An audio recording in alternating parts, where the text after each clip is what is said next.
Welcome to secret of சமையல். இன்னைக்கு நம்ம பார்க்க போகிறது ஒரு ட்ரெடிஷ்னலான ஒரு நான்வெஜ் ஐட்டம். இது வந்துட்டு குடல் குழம்பு. இது வந்து போட்டி அப்படின்னு சொல்லுவாங்க. இந்த குடல் குழம்பு வந்துட்டு இட்லிக்கு ஒரு சூப்பரான காம்பினேஷனாக இருக்கும். இந்த கிராமத்து ஸ்டைல் குடல் குழம்பு எப்படி செய்யறது அப்படின்னு பார்க்கறதுக்கு முன்னாடி நீங்கள் என்னோட சேனலுக்கு இப்போ தான் முதல் முறையாக வரீங்கன்னா இந்த வீடியோ கீழே இருக்கிற சப்ஸ்கிரைப் பட்டனை மறக்காம ப்ரெஸ் பண்ணுங்க. பக்கத்தில் இருக்கிற நோட்டிஃபிகேஷன் பெல்லையும் மறக்காம கிளிக் பண்ணிடுங்க. அப்போதான் என்னோட ஃபியூச்சர் நோட்டிஃபிகேஷன்ஸ் உங்களுக்கு உடனே வந்து சேரும். சரி வாங்க, இப்போ இந்த ஈஸியான குடல் குழம்பு எப்படி செய்யலான்னு பார்க்கலாம். இந்த மாதிரி ஆட்டு குடலை வந்துட்டு நல்லா க்ளீன் பண்ணி கட் பண்ணி வச்சுக்கோங்க. இந்த மாதிரி சின்ன சின்ன பீசஸாக வெட்டி வச்சுக்கோங்க. இந்த கிளீனிங் ப்ராசஸ் வந்துட்டு என்னோட ஹஸ்பண்ட் தான் செய்வார். எப்போ உங்களுக்கு அந்த கிளீனிங் ப்ராசஸ் எப்படி செய்யணும் அப்படின்னு தெரியணும்னா நீங்கள் கமெண்ட்ல எனக்கு சொல்லுங்க. கண்டிப்பாக அடுத்த வாட்டி வாங்கி க்ளீன் பண்ணும்போது நான் ஃபர்ஸ்ட்லேருந்து காட்டுறேன் உங்களுக்கு எப்படி க்ளீன் பண்ணணும் அப்படின்னு சொல்லிட்டு. இப்போ இந்த மாதிரி நல்லா ஒரு 4-5 வாட்டி நல்லா வாஷ் பண்ணி வெட்டி வச்சிருக்கோம். இதை இப்போ இது என்ன பண்ண போறோம்னா இன்னொரு கிளீனிங் ப்ராசஸ் இருக்கு. இதுல குக் பண்றதுக்கு முன்னாடி அதை எப்படி பண்றது அப்படின்னு பார்க்கலாம். ஒரு பாத்திரத்துல தண்ணி வச்சிருக்கேன். தண்ணி வந்துட்டு நல்லா கொதிக்குது பாருங்க. இதுல வந்துட்டு ஒரு 1/2 டீஸ்பூன் மஞ்சள் பொடி போட்டுக்கோங்க. கொஞ்சமா கல் உப்பு சேர்த்திக்கலாம். இப்போ இந்த கொதிக்கிற தண்ணியில வந்துட்டு இந்த குடலை வந்துட்டு நம்ம போட்டுடலாம்.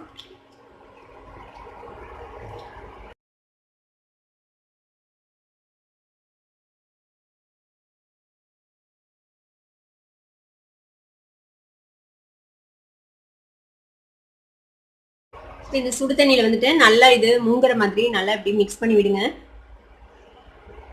இந்த மாதிரி பண்றதுனால இதுல இருக்கிற இம்பியூரிட்டிஸ் ஏதாவது இருந்துச்சுன்னா அதெல்லாம் போயிடும். அதுக்கப்புறம் நம்ம இந்த தண்ணியை வடிச்சிட்டு நம்ம எடுக்கும்போது நல்லா சுத்தமா இருக்கும் பார்க்கறதுக்கே உங்களுக்கு குடல். இன்னும் அடுப்புல தான் இருக்குது. ஜஸ்ட் ஒரு கொதி வர வரைக்கும் இது விடலாம். அதுக்கப்புறம் ஆஃப் பண்ணிடலாம் நம்ம அடுப்பை. இப்போ தண்ணி வந்துட்டு லேசா பாயில் வருது. இந்த அளவுக்கு கொதிச்சா போதும், நம்ம அடுப்பை ஆஃப் பண்ணிடலாம். இப்போ இதை வந்துட்டு நம்ம வடிச்சிடலாம்.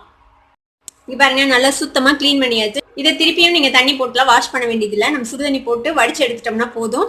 ஏன்னா நம்ம ஆல்ரெடி நல்லா கழுவியாச்சு இதை.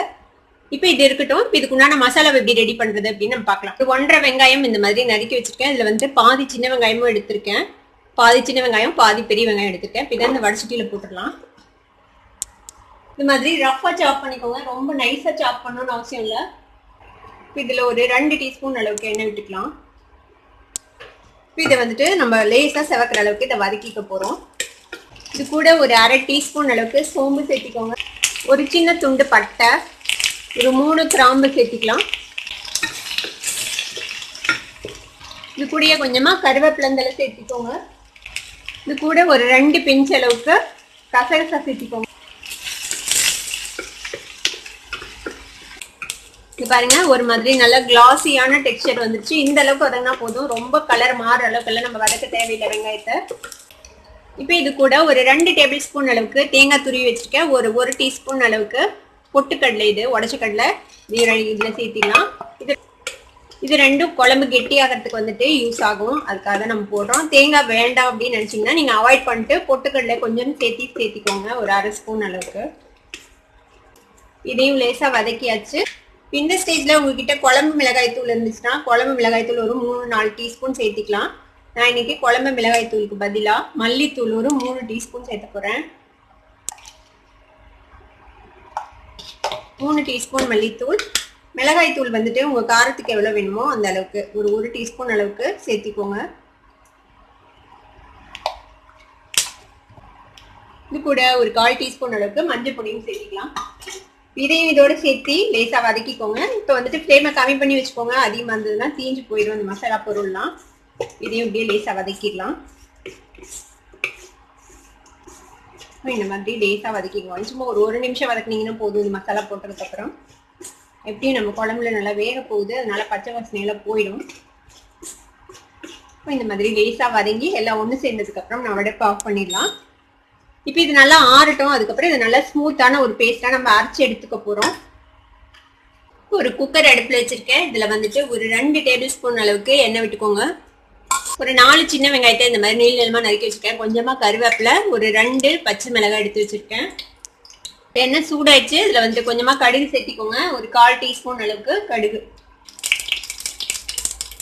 கடுகு பொரியுது. இது கூட நம்ம வெட்டி வச்சிருக்கேன் இந்த சின்ன வெங்காயம், கருவேப்பிலை, பச்சை மிளகாய் சேர்த்திக்கலாம். வெங்காயம் ஓரளவுக்கு வதங்கட்டும். பாருங்க வெங்காயம் வதங்கிச்சு. இப்போ நம்ம கிளீன் பண்ணி வச்சிருக்கிற இந்த குடல் வந்துட்டு சேர்த்திடலாம். இதுல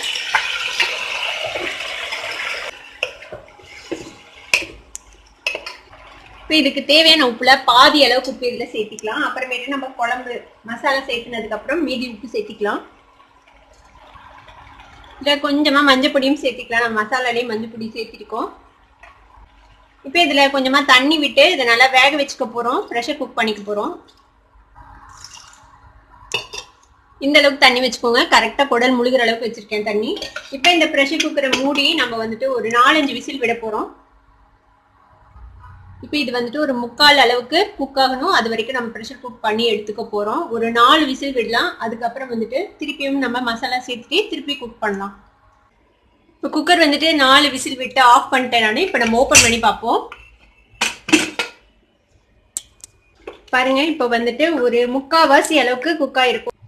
நம்ம ரெடி பண்ணோம்ல மசாலா, அந்த வெங்காயம் எல்லாம் வதக்கணும்ல, அதை அரைச்சி எடுத்து வச்சிருக்கேன் நல்லா ஸ்மூத்தான பேஸ்டா. இப்போ இந்த மசாலாவை இதில் விட்டுடலாம். இதை நல்லா மிக்ஸ் பண்ணி விடுங்க. இதில் நம்ம பொட்டுக்கடலை சேர்த்திருக்கிறோம், தேங்காய் சேர்த்திருக்கிறோம், அதனால குழம்பு வந்துட்டு திக்காகும். இப்போ இந்த பாத்திரத்திலேயே கொஞ்சமாக தண்ணி விட்டு அந்த தண்ணி இதில் சேர்த்திடலாம். உங்களுக்கு எந்த அளவுக்கு குழம்பு வேணுமோ அந்த அளவுக்கு நீங்கள் வந்துட்டு தண்ணி சேர்த்திக்கோங்க. இப்போ வந்து காரம் செக் பண்ணிட்டு உங்களுக்கு காரம் இது பத்தலைனாலும் இப்போ நீங்கள் வேணும்னா ஆட் பண்ணிக்கலாம். இப்போ நம்ம முதல்ல உப்பு கொஞ்சமாக போட்டோம். இப்போ உப்பு செக் பண்ணி பார்த்துட்டு மீதி உப்பு சேர்த்திக்கோங்க. கண்டிப்பாக உப்பு பத்தாது. பின்ன கொஞ்சம் உப்பு நான் சேர்த்திக்கிறதுல. ப்ரெஷர் குக்கரை மூடி இன்னொரு 2 விசில் நம்ம விட போகிறோம். நீங்கள் வந்துட்டு மட்டன் வேக வைக்கிறதுக்கு எவ்வளோ விசில் விடுவீங்களோ அதே அளவுக்கு விசில் இதையும் விடணும். அப்போ தான் வேகும். உங்களுக்கு குடல் வந்துட்டு வேகிறதுக்கு கொஞ்சம் டைம் எடுக்கும். இப்போ நம்ம மசாலா சேர்த்துனதுக்கு அப்புறம் 2 விசில் விட்டு ஆஃப் பண்ணியிருக்கேன். இப்போ ஓப்பன் பண்ணி பார்ப்போம். நம்ம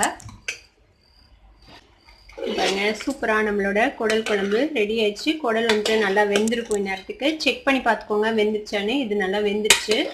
இப்போ இதுக்கு மேலே கொத்தமல்லி தலை தூவிலாம்.